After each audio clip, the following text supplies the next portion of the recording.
نحمده ونستعينه ونستغفره ونؤمن به ونتوكل عليه ونعوذ بالله من شرور أنفسنا ومن سيئات أعمالنا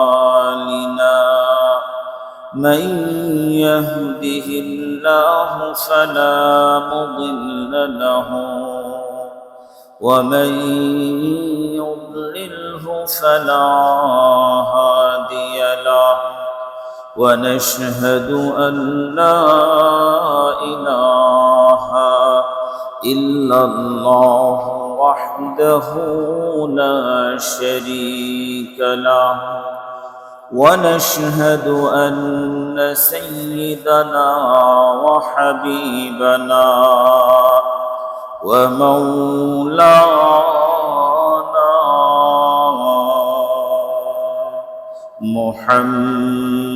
محمدا عبده ورسوله أما بعد فقد قال الله تبارك وتعالى في كلامه المجيد وفرقانه الحميد أعوذ بالله من الشيطان الرجيم بسم الله الرحمن الرحيم وكذلك بعثناهم ليتساءلوا بينهم قال قائل منهم كم لبثتم قالوا لبثنا يوما أو بعض يوم قالوا ربكم أعلم بما لبثتم فابعثوا أحدكم بورقكم هذه إلى المدينة فلينظر أيها أزكى طعاما فليأتكم برزق منه وليتلطف ولا يشعرن بكم أحدا اللهم صل على محمد وعلى آل محمد كما صليت على إبراهيم وعلى آل إبراهيم إنك حميد مجيد اللهم بارك على محمد وعلى آل محمد كما باركت على إبراهيم وعلى آل إبراهيم إنك حميد مجيد আলহামদুলিল্লাহ আল্লাহ রাব্বুল আলামিনের অনেক বড় মেহেরবানি যে আল্লাহ রাব্বুল আলামিন আমাদেরকে মাগরিবের সালাত আদায় করবার পরে পবিত্র কোরআনুল কারীমের আলোচনায় বসার তৌফিক দান করেছেন এজন্য শুকরিয়া আদায় করি আলহামদুলিল্লাহ। আমাদের আলোচনা চলতেছিল সূরা কাহফ।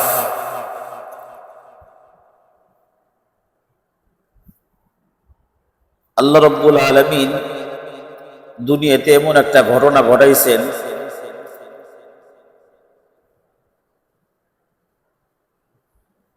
পৃথিবীর মানুষকে এ কথা বোঝানোর জন্য, জানানোর জন্য যে আল্লাহ রব্বুল আলামিন সবকিছুই করতে পারেন। সমস্ত অসম্ভব যেগুলো আপনার আমার কল্পনার মধ্যে আছে, এই অসম্ভবকে একমাত্র আল্লাহ পাকই সম্ভব করতে পারেন। এরকম একটা ঘটনা আসহাবে কাহাফের যে কয়েকজন ব্যক্তি এক ঘুমে 309 বছর পর্যন্ত ঘুম পাচ্ছে বাড়ির কাছে, আরে হায় রে, 309 বছর ঘুম। আল্লাহ পাক এই ঘটনাটা ঘটাইছেন আমাদেরকে জানানোর জন্য, বোঝানোর জন্য। ওই সময় কিছু কিছু লোক তারা মৃত্যুর পরে যে আবার জীবিত হতে হবে এটা বিশ্বাস করতো না। কিভাবে সম্ভব? মারা যাবো আবার কিভাবে জীবিত হবে? মরে গেলে তো সব শেষ হয়ে গেল। লাশটা যখন দাফন দেওয়া হবে, মাটিতে এই গোশত মাংস সব শেষ করে ফেলবে, এরপরে আবার কিভাবে সম্ভব জীবিত করা? আল্লাহ পাক এই ঘটনাকে ঘটায়া তো এরপরে আবার বলছেন যে এরকম করছি যে আমি সেরকমও পারি। আল্লাহ রাব্বুল আলামিন যে পারেন এটা একটা নমুনা দেখাইছে। বড় বড় আশ্চর্যজনক ঘটনা যেগুলো কল্পনায় ধরে না, দরকার নাই তো। আল্লাহ পাক তো আমাকে ওইরকম কল্পনা দেওয়ার জন্য আপনার আমার জেহেন জাকাওয়াত ওরকম দেন নাই। এই জন্য সব বিষয়ে নিয়ে চিন্তা ফিকির করা নিষেধ। আল্লাহ পাককে নিয়ে চিন্তা ফিকির করা যাবে না। আল্লাহ পাকের সৃষ্টি নিয়ে চিন্তা ফিকির করার জন্য আল্লাহ পাক বলছে তুমি আমার সৃষ্টি নিয়ে চিন্তা ফিকির করো, সৃষ্টি নিয়ে ভাবো, ঈমান বাড়বে, আল্লাহর উপরে ঈমান বাড়বে। বাকি আল্লাহকে নিয়ে ভাবতে গেলে ঈমান হারায় যাবে। আল্লাহকে নিয়ে ভাবা নিষেধ, তো আল্লাহ পাকের সৃষ্টিকে নিয়ে ভাবলে কি হবে? ঈমান বাড়বে। যাই হোক, আসহাবে কাহাফের ঘটনাটা আমরা আলোচনা শুনছিলাম, করা হয়েছে। এখন আমরা তরজমান শুনাবো শুধু। আল্লাহ রাব্বুল আলামিন 19 নম্বর আয়াতের মধ্যে আল্লাহ পাক বলেন, وَكَذَلِكَ بَعَثْنَاهُمْ لِيَتَسَاءَلُوا بَيْنَهُمْ। আল্লাহ পাক বলতেছেন যে এরকম ভাবে তখন তাদেরকে যখন জীবিত করলাম, ঘুম থেকে জাগাইলাম, লিয়াতাসাআলু বাইনাহুম, যাতে করে তারা কি একে অপরকে জিজ্ঞাসা করে। ক্বালা কাইলুম মিনহুম কাম লাবিসতুম, এদের মধ্যে একজন বলল যে কি ব্যাপার, আমরা কতদিন ঘুমাইলাম, কত সময়? ক্বালু লাবিসনা ইয়াওমান আও বা'দা ইয়াওম, কয়েকজন বলল একদিন অথবা অর্ধদিন ঘুমাইছি। ক্বালু রাব্বুকুম আ'লামু বিমা লাবিসতুম, এর মধ্য থেকে আর কিছু মানুষ, একজন তো বললো যে কি ব্যাপার কত সময় ঘুমাইলা, উত্তরে কয়েকজন মানুষ বলল যে একদিন বা একদিনের থেকে কিছু কম, অর্ধেক দিন। আবার আরো কয়েকজন মানুষ ক্বালু, মানে তারা মিনিমাম 3 জন। মিনিমাম কয়জন? উপরে বেশি হতে পারে,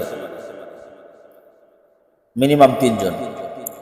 তারও 3 জন, মানে মিনিমাম 3 জন। তারা বলতেছে ক্বালু রাব্বুকুম আ'লামু বিমা লাবিসতুম, আরে তোমাদের রবই ভালো জানে যে তোমরা কতক্ষণ এখানে ঘুমাইছো। কে জানে? তোমাদের রব। এই জন্য তোমাদের রবই জানে, এই জন্য তর্ক বিতর্ক করার দরকার নাই। ফাবাসু আহাদাকুম বিওয়াদিকুম হাদিহি ইলাল মাদিনা, তর্ক বিতর্ক বাদ দাও, যতটুকু ঘুমাইছো আল্লাহ পাক ভালো জানেন। ফাবাসু আহাদাকুম বিওয়াদিকুম হাদিহি ইলাল মাদিনা, প্রচন্ড ক্ষুধা লাগছে, সবাই ক্ষুধার্ত, টাকা পয়সা দিয়া এই শহরে একজনে পাঠায় দাও, বাজারে পাঠায় দাও, টাকা পয়সা দিয়ে পাঠায় দাও। ভাবার দরকার নেই, ভাবে সময় নষ্ট করার দরকার নেই, টাকা পয়সা দিয়ে পাঠায় দাও, ক্ষুধার্ত। فَلْيَنْظُرْ أَيُّهَا أَزْكَى طَعَامًا فَلْيَأْتِكُمْ بِرِزْقٍ مِّنْهُ, সে বলতেছে ফালইয়ানজুর আইয়ুহা আযকা তুআমা, যে ব্যক্তি খাবার দাবার আনতে যাবে, যারা টাকা পয়সা দিয়ে পাঠাবা, সেজন্য খেয়াল রাখে যে পবিত্র খাবার যেন আনে। খবরদার অপবিত্র খাবার যেন না আনে। অপবিত্র খাবার মুসলমানদের জন্য হারাম। মুসলমানদের জন্য কি হারাম। অপবিত্র খাবার গ্রহণ করলে ইবাদত বন্দেগী কাজে লাগে না, দোয়া কবুল হয় না। অপবিত্র গোশত, অপবিত্র খাবার, যেরকম খুবাইব রাদিয়াল্লাহু তাআলা আনহুকে যখন কাফের মুশরিকরা, যখন মক্কার কাফের মুশরিকরা বন্দি করলো, আটকাইলো, তারে যে বন্দিখানার মধ্যে আটকায় রাখছে, কোনো প্রকারের খাবার দাবার দেয়নি। প্রচন্ড ক্ষুধা। আর ক্ষুধা এমন একটা জিনিস, ক্ষুধার দ্বারা আল্লাহ পাক পরীক্ষা নেন। ক্ষুধা দ্বারা কি নেন? পরীক্ষা নেন।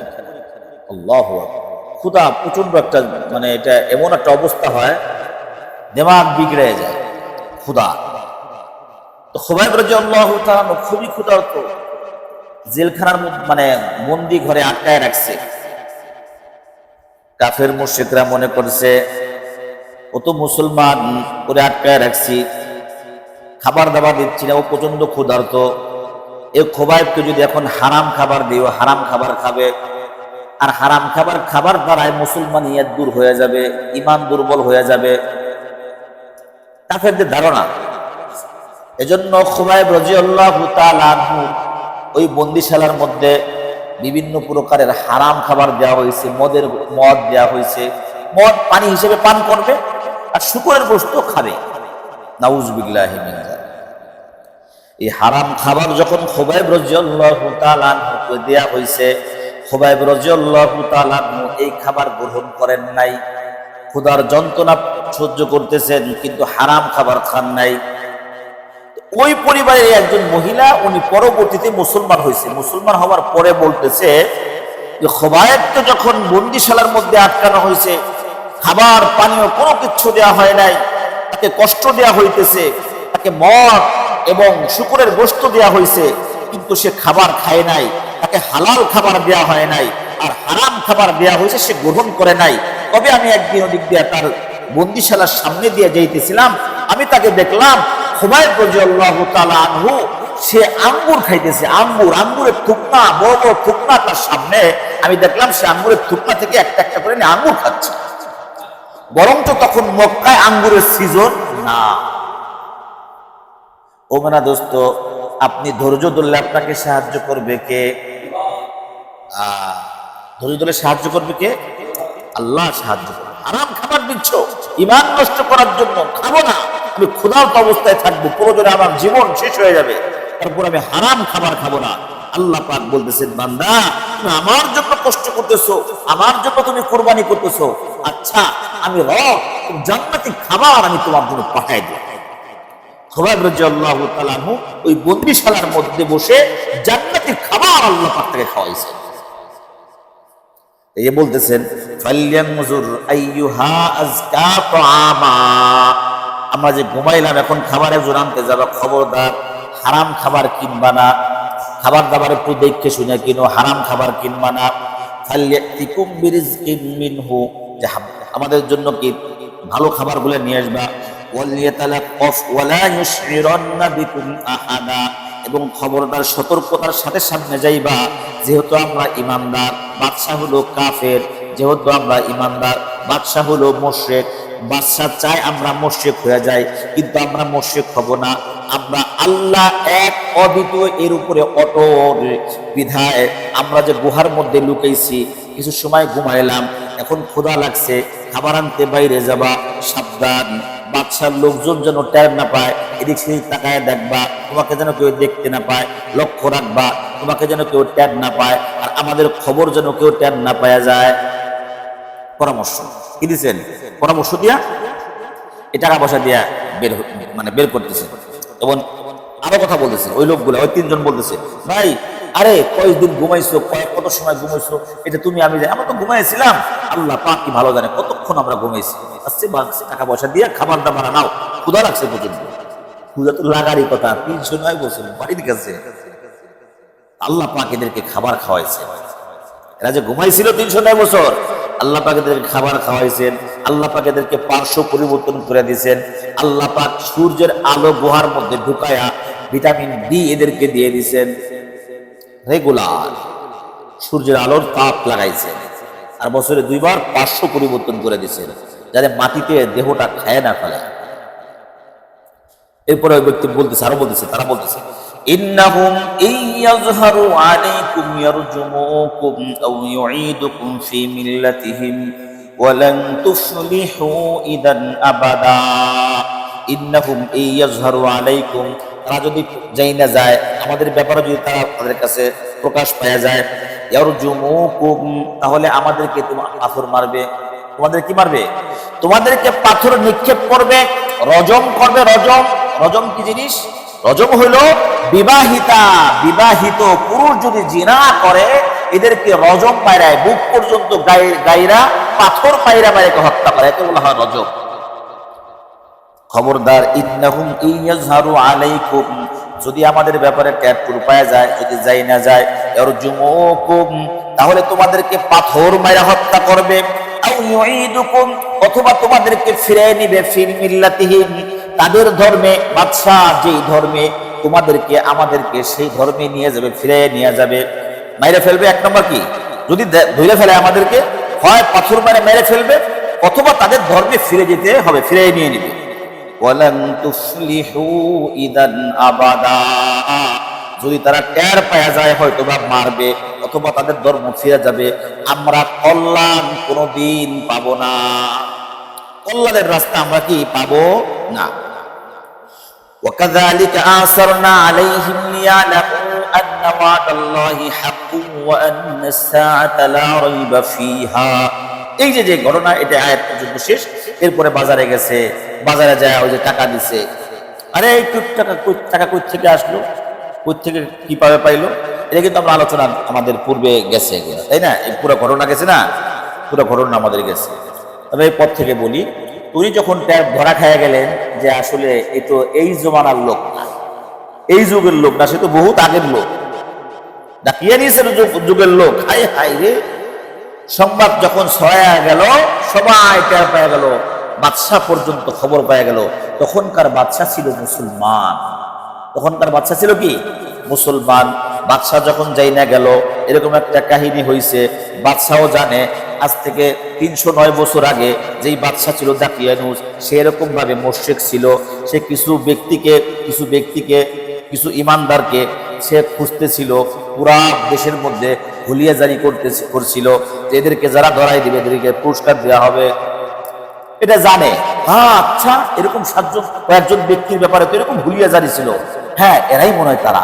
তখন বাদশাহ সহ ওই গুহার মধ্যে গেল, লোকজন সহ ওই বাদশাহ সহ ওই গুহার মধ্যে গেল।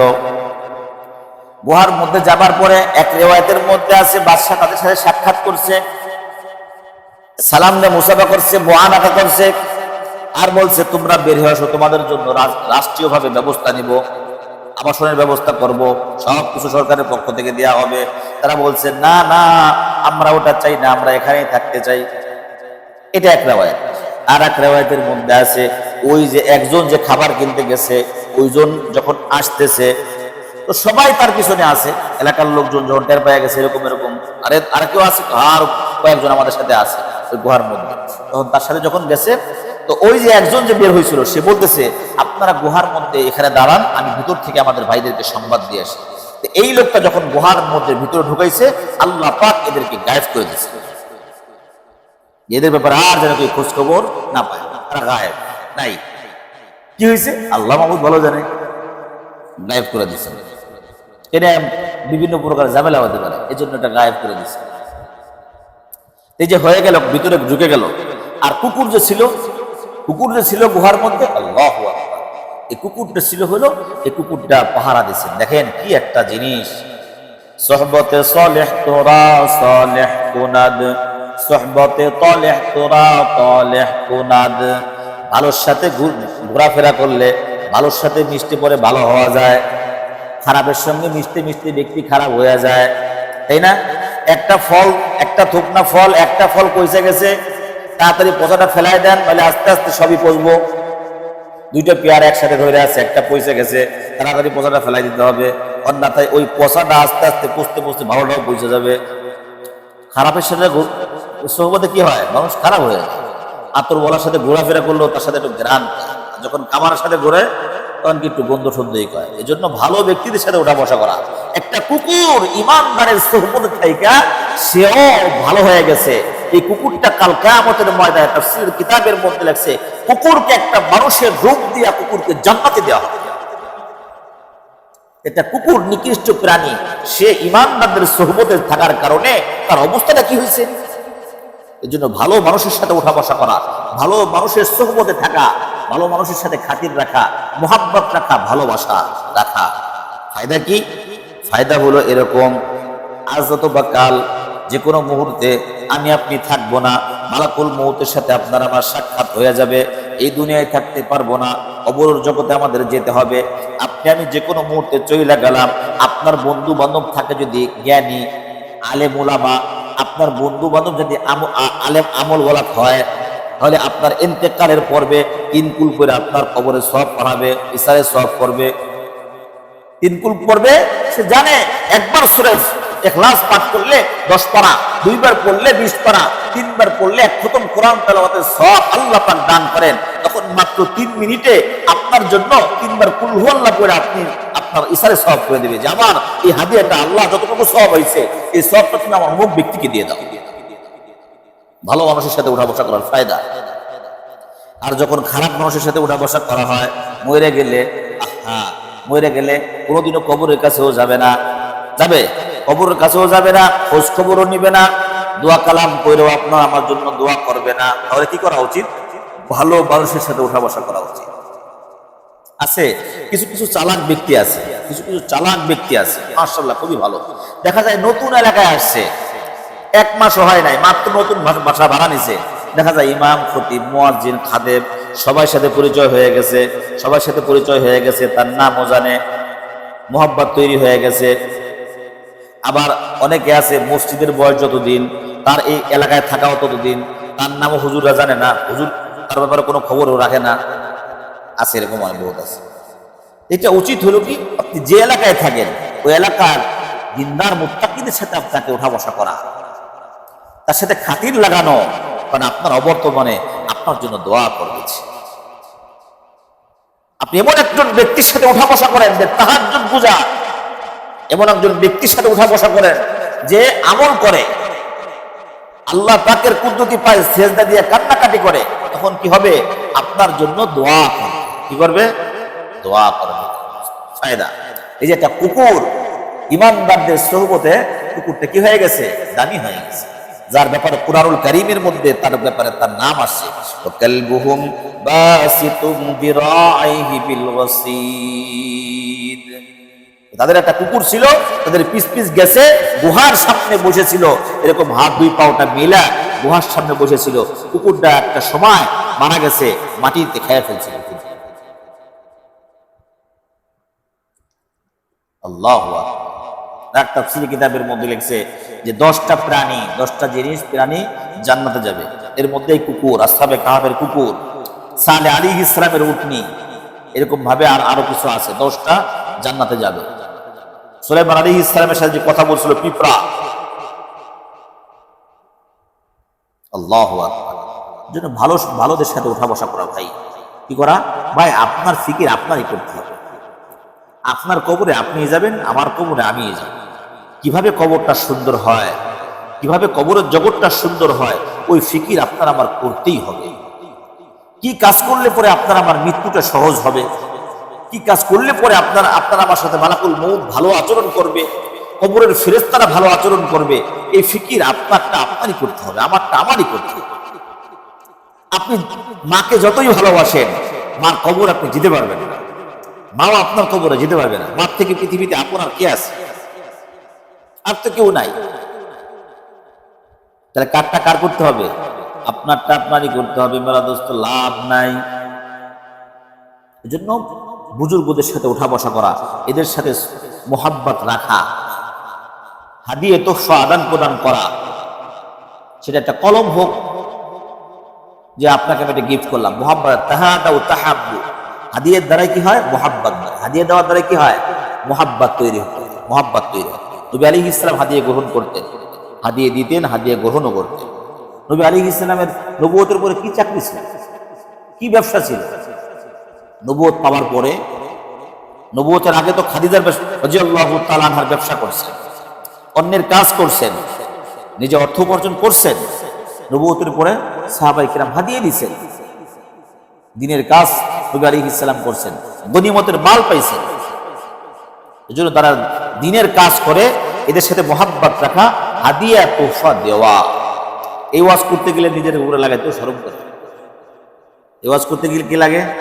শরম করে। এর একটা কঠিন, মানে ভালোভাবে বলতে মন চায় না, যে মানুষ মনে করবে যে হুজুরের লেগে মনে করতেছে রে, উচিত বা এটা বাস্তব কথাই তো। আপনি যখন আপনার ইমাম সাহেবকে একটা জিনিস হাদিয়ে দিবেন, আপনার প্রতি মুহাব্বত বাড়বে না? অবশ্যই বাড়বে, অবশ্যই বাড়বে। কত হাজি সাহেবরা হজে যান, উমরায় যায়, ইমাম সাহেবের জন্য একটা জুব্বা আনা উচিত, একটা রুমাল আনা উচিত, একটা আতর আনা উচিত। তৌফিক অনুযায়ী হাদিয়া তোহফা দেওয়া উচিত, মাঝে মাঝে বাসায় দাওয়াত করা উচিত। এর দ্বারা মুহাব্বত তৈরি হয়, মুহাব্বত তৈরি হয়। এমন মুহাব্বত তৈরি হয় যে আপনার জন্য দোয়া আসে।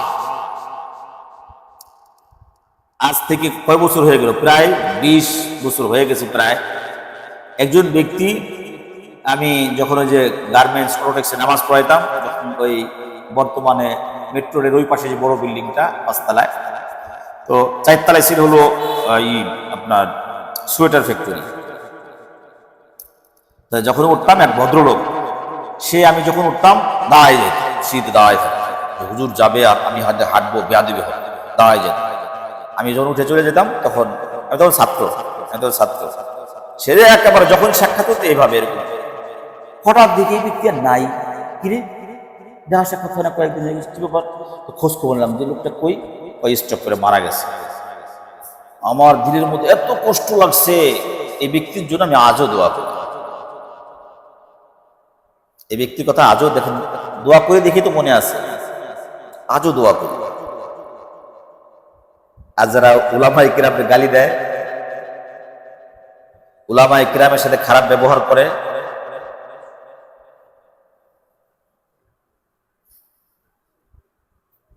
মদুদ ভাই মনে করেন যে আপনাকে যদি পুলিশে ধরে,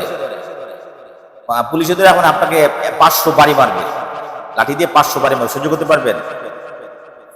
যদি হাত পাও বাইন্ধে নেয় পারবেন, তাহলে তাহলে কি, তাহলে সম্ভব। দোয়া, বদদোয়া, এটা আসলে এটা ব্যবহার আচরণে আসে। আপনি পাওয়ার খারাপ, হুজুর আমার লাগে দোয়া করেন, কিন্তু হুজুর দোয়া কেন লেগে করলেন না? স্লিপ পাইছিলাম, কেন লেগে দোয়া করলেন না? আমার জন্য দোয়া করবেন। এই ক্ষমতার দোয়া কি হবে?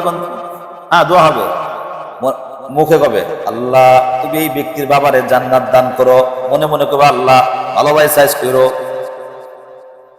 আল্লাহ কোনটা কবুল করবে বলেন তো দেখি? মুখেরটা না দিলেরটা? তাহলে লাভ কি? দিলের দোয়া নিতে হলে ওই কাজ করতে হবে। দিলের যদি দোয়া নিতে হয় তাহলে ওরকম ব্যবহার আচরণ করতে হবে। জোর করে দোয়া হয় না। আবার কেউ যদি বদদোয়া করে আল্লাহ সব জাহান্নামে পাঠায় দাও, তাও হবে না। দিলেরটা আল্লাহ পাক গ্রহণ করবে। বুঝতে পারছেন? দিলের সাথে মুহাব্বত থাকতে হয়। মুহাব্বত তৈরি হইলে তখন দিল থেকে দোয়া আসে।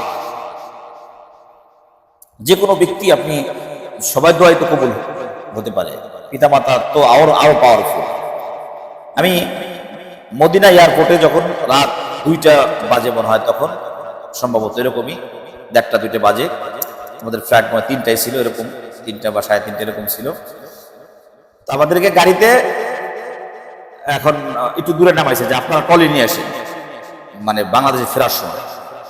তা তখন তো বাবা তো ইয়াং একটু মানুষ, মুরব্বীরা আছে, মহিলারা আছে, মাস্তুরাত আছে। তা আমি আগে নেমে গেলাম, আমরা দৌড়ে চলে যেতেছি টলি আনার জন্য। টলি আনার জন্য যেতেছি, এয়ারপোর্ট থেকে যে রাস্তা একটু উঁচা, 2টা অ্যারাবিয়ান মহিলা, মুরব্বী, বয়স্কা, অনেক বয়স। তারা ট্রলি নিয়ে নামতে পারতেছে না। রাত তখন 1টা-2টা বাজে।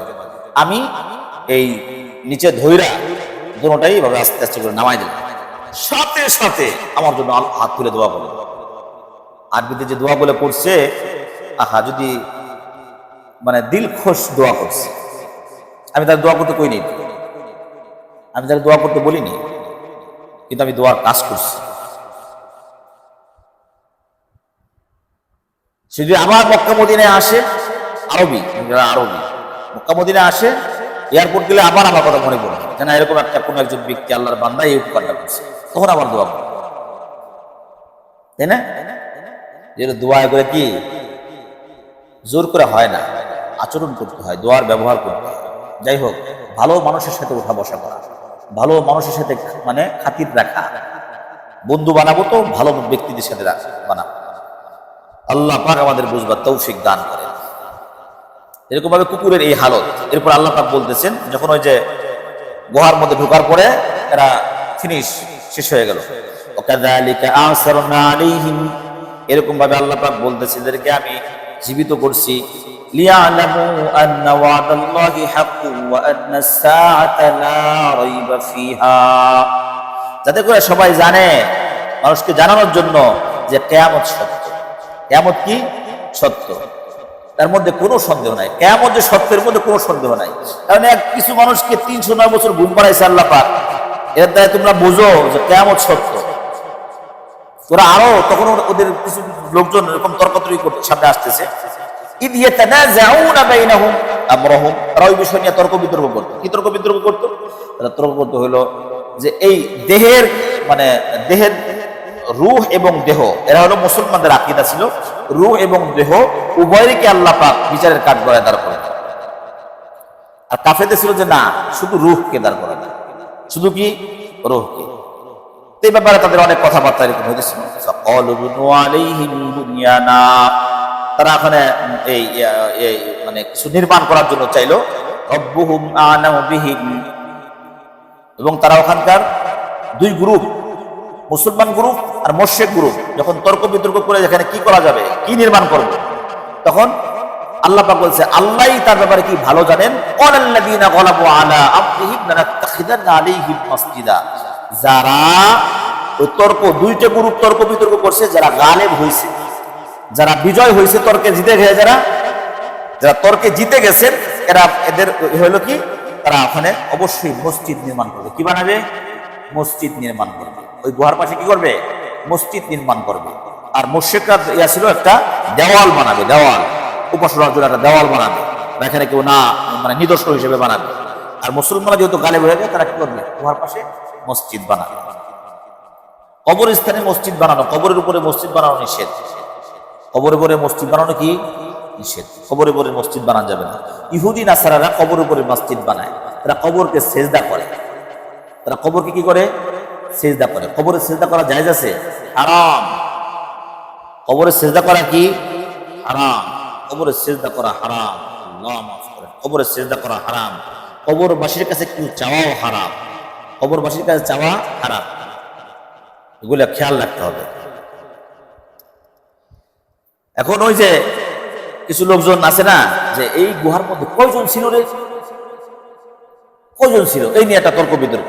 আল্লাহ পাক বলতেছেন, সায়াকুলুনা সালাসাতুর রাবিউহুম কালবুহুম, তারা বলে, কিছু কিছু লোক বলে, সায়াকুলুনা সালাসা, তারা 3 জন ছিল, রাবিউহুম কালবুহুম, তাদের মধ্যে আরেকজন ছিল, একটা ছিল কুকুর।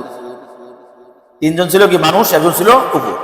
ويقولون خمسة سادسهم كلبهم رجما بالغيب, এবং কিছু মানুষ বলতেছে তারা ছিল হলো 5 জন, 6 নম্বর ছিল কুকুর। আন্দাজি কথা, রজমান বিল গায়ব, আর আন্দাজি আনুমানিক করে বলতো। ويقولون سبعة وثامنهم كلبهم, আবার আরেক গ্রুপ বলছে ويقولون سبعة, তারা ছিল 7 জন, وثامنهم كلبهم, 8 নম্বর ছিল কুকুর। মানুষ ছিল কয়জন? 8 জন, আর ছিল কি কুকুর ছিল একটা।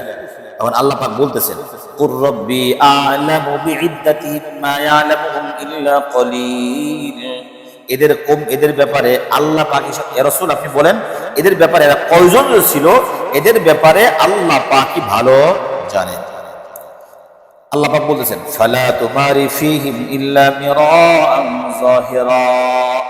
সাধারণ আলোচনা ব্যতীত এই ব্যাপারে, এই ঘটনার ব্যাপারে কারোর সাথে তর্ক বিতর্ক করবেন না। ওয়ালা তাস্তাফতি ফীহিম মিনহুম আহাদা, এবং এই ঘটনার ব্যাপারে কাউকে জিজ্ঞাসা করবেন না। কাকে বলছেন? আল্লাহ পাক নবী আলাইহিস সালামকে বলছেন। এই যে আসহাবে কাহাফের ঘটনা আজকে শেষ হলো, এই পর্যন্ত আসহাবে কাহাফের শেষ, এরপরে অন্য ঘটনা শুরু হবে ইনশাআল্লাহ। দেখেন আসহাবে কাহাফের যে একটা ঘটনা, মানে আশ্চর্যজনক একটা ঘটনা, মানে আজীব একটা ঘটনা। আমি সবসময় বলি যে দেখেন আল্লাহ পাক তো এমন, আল্লাহ পাক হলো কাদের মতলব, আল্লাহ পাক সব পারেন। আল্লাহ পাক কি করেন? সব পারেন। আপনার আমার কল্পনা ধরতেছে, ধরে না, দরকার নাই, কিন্তু একিন দেখেন আল্লাহ পারেন। একিন দেখেন কি আল্লাহ পাক পারেন। আমি আপনাদেরকে বলি এই কথা যে মনে হচ্ছে সামনে যে একটা ব্যবসা বাণিজ্য নিয়ে ঝামেলা, এর থেকে উদ্ধার হওয়ার মতো কোনো ব্যবস্থা নাই। না, আছে। আপনি দোয়া করেন, আল্লাহর সাহায্য চান, আল্লাহ পাক চাইলেই পারেন। আপনি অনেক টাকা ঋণ, আপনি কোটি কোটি টাকা ঋণ হয়ে গেছেন, এখন আপনার ইনকাম নাই, আপনার ইনকাম 10,000 টাকা ইনকাম এখন, কিন্তু আল্লাহ পাক চাইলে আল্লাহ পাক পারেন আপনার ঋণগুলোকে মুক্ত করার জন্য। ইয়াকিন দেখেন যে আল্লাহ পাক সব পারে, সমস্ত অসম্ভবকে সম্ভব যিনি করেন তার নাম কি? আল্লাহ। তার নামই আল্লাহ। আল্লাহু আকবার। এজন্য আল্লাহ সবকিছু পারেন, চাবো কার কাছে? মানুষের কাছে চাবো না, না। কখনো নিজের দুর্বলতা মানুষের কাছে বলতে হয় না, নিজের অভাবের কথা মানুষের কাছে বলতে হয় না, কারণ মানুষ সুযোগে আপনাকে বিভিন্ন ব্যবহার করবে, কিন্তু আল্লাহ পাকের কাছে আপনি যখন বলবেন, আল্লাহ পাক আপনাকে উত্তম ফয়সালা করে দেবেন, ব্যবস্থা করে দিবেন। কি সমস্যা আপনি নামাজে দাঁড়ায় বলেন আল্লাহর কাছে, সেজদায় লাগান, সেজদায় যান, কপালটা ঠেকান, আল্লাহ পাকের কুদরতি পায়, বলতে থাকেন আপনার নিজের ভাষায়, যে ভাষাটা আল্লাহ পাক আপনাকে দান করছেন, বলতে থাকেন মাবুদ আমি তো এই সমস্যার মধ্যে আছি, আমি এই প্রেশারের মধ্যে আছি, আল্লাহ তুমি ছাড়া কেউ উদ্ধার করতে পারবে না, তুমি চাইলেই হবে। আল্লাহ পাক তো কুনের মালিক। কি কুন মানে কি? হও, ফায়াকুন, হয়ে যায়। আল্লাহ পাক বলেন কুন হও, হয়ে যায়। আরে মাছের মধ্যে কিভাবে মানুষ জীবিত থাকে? মাছের মধ্যে কিভাবে মানুষ জীবিত থাকে? ইউনূস আলাইহিস সালাম মাছে গিলে ফেললো না, তো জীবিত যে বের করলেন আল্লাহ পাক। আরে কিভাবে সম্ভব? আল্লাহর কাছে সম্ভব। আরে পিতা ছাড়া বাচ্চা মারিয়াম আলাইহিস সালাম কিভাবে ধরলেন? সম্ভব না। হ্যাঁ সম্ভব, আল্লাহ চাইলেই সম্ভব। আল্লাহ কি চাইলেই সম্ভব। আরে বুখারীর এক হাদিসের মধ্যে আসছে, এক মুসলমান, বলবো হাদিসটি বলবো?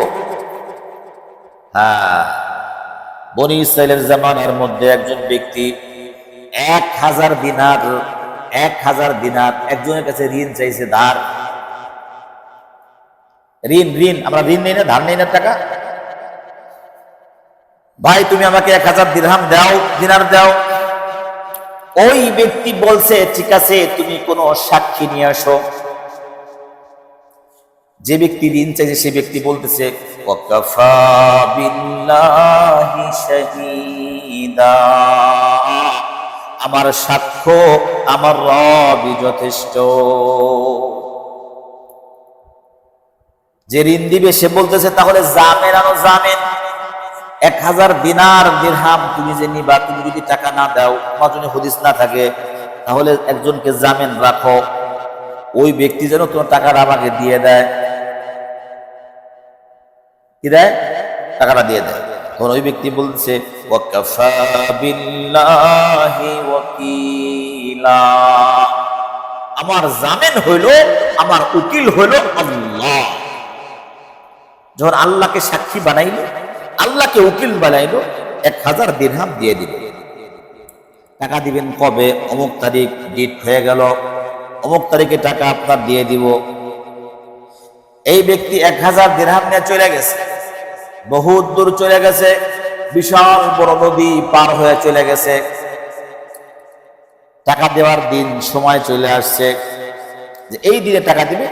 ওই দিন সকালবেলা ওই ব্যক্তি 1000 দিরহাম নিয়ে নদীর পাড়ে চলে আসছে, যে নদীতে লঞ্চ বা স্টিমার বা বাহনে পার হয়ে আমি টাকাটা দিয়ে আসবে। আর ওদিক দিয়ে বলে রাখছে যে আমি অমুক তারিখে টাকা দেবো, তুমি নদীর কিনারে এসে দাঁড়ায় থাকবে। যে টাকা ধার দিছে সেও নদীর পাড়ে যা দাঁড়াইছে, যে টাকা ধার নিছে সে ওই পাড়ে দাঁড়ানো, সে টাকা নিবে, উনি টাকা দিবে, কিন্তু কোনো নৌকা যানবাহন কোনো কিছুই নাই। ওই ব্যক্তি 1000 দিরহাম নিয়ে বলতেছিল, ও আল্লাহ, ওই ব্যক্তি তো আমার উপরে খারাপ ধারণা করবে, আমি যে এই ব্যক্তির টাকা নিয়ে আসলাম, আমি তো কোনো নৌকা পাইতেছি না, পার হবো কোনো কিছু পাইতেছি না, কিভাবে দিব, সম্ভব হচ্ছে না। তখন তিনি চিন্তা করলেন, এক টুকরা কাঠ নিলেন, কাঠের মাঝখানে কাটলেন ভালোভাবে, কেটে 1000 স্বর্ণ মুদ্রা রাখলেন। রাখার পরে কাঠটাকে আবার সুন্দর করে রিফাইন করলেন, করে আল্লাহ পাকের কাছে বললেন, আল্লাহ, আমি যখন টাকাটা ধার নিছিলাম তোমাকে সাক্ষী বানাইছিলাম। ওগো আল্লাহ, আমি যখন টাকাটা ধার নিছিলাম, ঋণ নিছিলাম, তোমাকে জামিন বানাইছিলাম। আমি টাকা না দিলে তুমি দিয়ে দিবা আল্লাহ। আজকে টাকা দেওয়ার ডেট, কিন্তু আমি কোনো যানবাহন পাচ্ছি না, যাওয়ার কোনো ব্যবস্থা আমার নাই। কাঠের মধ্যে টাকা ঢুকাইলাম, এই নদীর মধ্যে ফেলাই দিলাম তোমার নাম বইলা। আল্লাহ, তুমি আমার ওই ভাইয়ের কাছে এই টাকাটা পৌঁছাইয়া দিও।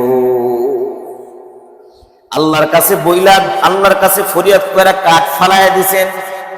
আল্লাহ পাক সব কিছু করতে পারেন মেরা দোস্ত। এইটা বোঝানোর জন্য এই হাদিসটা আপনাদেরকে বলতেছি। এই কাঠটা ভাসতে ভাসতে আল্লাহ পাক কাঠটা ভাসাইতে ভাসাইতে ওই পারে নিয়ে গেছেন। ওই ব্যক্তি সকাল থেকে সন্ধ্যা পর্যন্ত দাঁড়ায় আছে। ওই আমার ওই ব্যক্তি টাকা নিয়ে আসবে, আসে না। এদিক টাকায় দেখেন কোনো যানবাহন নাই, নৌকা নাই, স্টিমার তোলার কোনো কিছুই নাই। সন্ধ্যার সময় যখন বাসায় ফেরত যাবে, টাকায় দেখি নদীর ধারে একটা কাঠ ভাসে। কাঠ কি ভাসে? কাঠ। উনি চিন্তা করলো রান্নার কাজে কাঠটা ব্যবহার করা যাবে, রান্নার কাজে কাঠটা নিয়ে যাই, রান্না বান্নার কাজে ব্যবহার করা যাবে। এই বলে কাঠটা নিয়ে ঘাড়ের মধ্যে নিয়ে কাঠটা নিয়ে বাড়িতে গেছে। বাড়িতে নিয়ে যখন কাঠ কাটবে, কাইটা কেটে টুকরো টুকরো করবে রান্না করার জন্য। যখন কাঠটা কাটতেছে, দেখে কাঠের মাঝখানে বিশাল গর্তের মতো দেখা যায়, কেমন কেমন যেন ভালোভাবে কাটলো।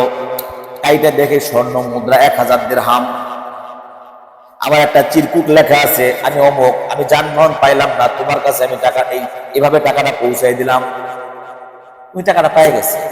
আরে চিরকুট পাইছে, লেখা পাইছে, আরে আমার কাছে টাকা পাঠাইছে, এই ব্যক্তি টাকা পাঠাইলো। ওই অমুকের মা, শুনছো নি, দেখছো নি, তাড়াতাড়ি আসো, দেখো কি কাহিনী করছে।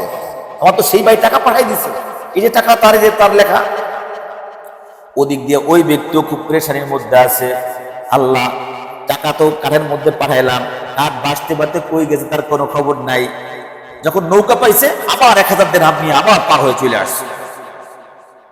যে ঋণ, টাকা তো পাঠাইছে আল্লাহর নামে, টাকা নদীতে এই কাঠটা কোথায় নিয়ে গেল তার তো কোনো খবর নাই, উনি পাইলো কি পায় না কোনো গ্যারান্টি নাই। আবার 1000 দিরহাম পকেটের মধ্যে করে নিয়ে ওনার বাড়িতে আসছে। যখন ওনার বাড়িতে সালাম কালাম দিয়েছে, বলতেছে কি ব্যাপার ভাই, কষ্ট নিয়েন না। কি বলতেছে? ভাই কষ্ট নিয়ে না, সময় মতো টাকা দিতে পারি নেই। কারণ হইল আমি ঠিক মতো টাকা নিয়ে আসছিলাম, কিন্তু কোনো যানবাহন পাই নেই, টাকা নিয়ে দাঁড়াইছিলাম। কথা করেন না, চুপ করেন। আপনি আমাকে টাকা পাঠাইছেন এভাবে এভাবে? হ্যাঁ পাঠাইছি তো, আমি তো পাইছি যে টাকা। সুবহানাল্লাহ, সুবহানাল্লাহ। বুঝতে পারছেন এটা কি মানুষের পক্ষে সম্ভব? আল্লাহ চাইলেই সম্ভব, আল্লাহ চাইলেই সম্ভব। নো টেনশন, কোনো প্রকার টেনশন পেরেছাই নেই। আল্লাহ পাক আপনার আমার ইয়াকিন রাখেন, আপনার আমার জন্য ভালো কিছু করবেন। কি করবেন? ভালো কিছু করবেন। দিল সবসময় এটা ইয়াকিন রাখতে হবে যে না, এটা আল্লাহ পাক আমার জন্য করবেন। আল্লাহর কাছে এটা সম্ভব। আল্লাহর কাছে চাবেন, আল্লাহ পাক আপনাকে দিবে। বুঝে আসছে না ভাই? মানুষের কাছে চাবেন, মাথা নত করবেন, কার কাছে? আল্লাহর কাছে। আল্লাহ পাক আমাদেরকে বুঝবার তৌফিক দান করেন। সবাই সূরা ইখলাস পাঠ করি। বিসমিল্লাহ।